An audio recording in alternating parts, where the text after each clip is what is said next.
20, 100, 500 ও 1000 টাকার নোটের ডিজাইন পরিবর্তন করছে সরকার। নতুন নোটে থাকবে না শেখ মুজিবুর রহমানের ছবি, নতুন করে যুক্ত হবে ধর্মীয় স্থাপনা, বাঙালি ঐতিহ্য সহ জুলাই বিপ্লবের গ্রাফিতি।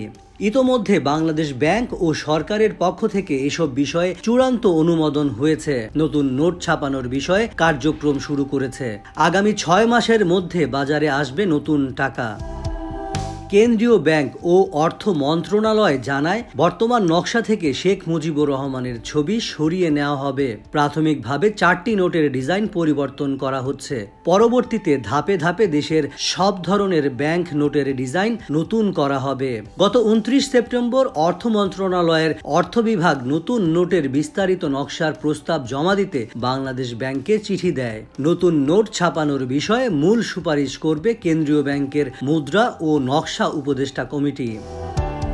বাংলাদেশের মুদ্রা ছাপানোর কাজটি করে the security printing corporation Bangladesh limited, যা টাকশাল নামে পরিচিত। 1976 সালে প্রতিষ্ঠা পেলেও 1988 সালের জুন মাসে 1 টাকা ছাপানোর মধ্য দিয়ে এই প্রেসে নোট ছাপানো শুরু হয়।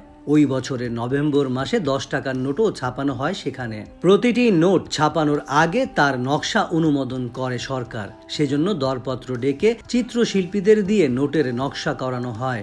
নকশা চূড়ান্ত হলে আন্তর্জাতিক দরপত্রের মাধ্যমে কাগজ, কালি ও প্লেট তৈরি করা হয়। নকশা অনুযায়ী বিদেশ থেকে প্লেট তৈরি করে আনার পর ছাপার কাজটি করে টাকশাল।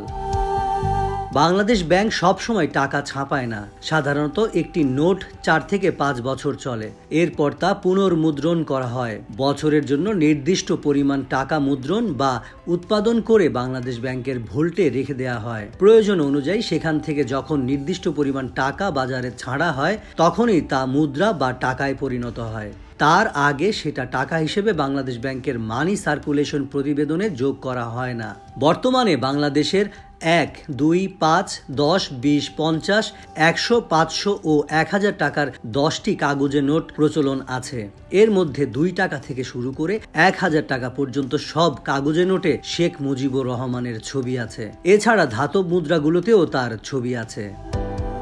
বাংলাদেশ ব্যাংকের বার্ষিক প্রতিবেদন অনুযায়ী সবশেষ 2022-23 অর্থ বছরে 38,400 কোটি টাকা খরচ হয়েছে নতুন নোট ছাপাতে। তার আগের অর্থ বছরে খরচ ছিল 37,400 কোটি টাকা। আর 2020-21 অর্থ বছরে 34,000 কোটি টাকা খরচ হয়েছিল। সবশেষ নতুন নকশায় 200 টাকার নোট চালু হয় 2020 সালে। ওই নোটে বঙ্গবন্ধুর ছবিতে নতুন রূপ দেওয়া হয়। আগে ছাপানো নোটে ব্যবহৃত বঙ্গবন্ধুর ছবি বাদ দিয়ে আরও স্পষ্ট করে 2 ধরনের ছবি ব্যবহার করা হয় 2020 সাল থেকে। এরপর ছাপানো সব নোটে ওই 2 ধরনের ছবি ব্যবহার করা হয়েছে।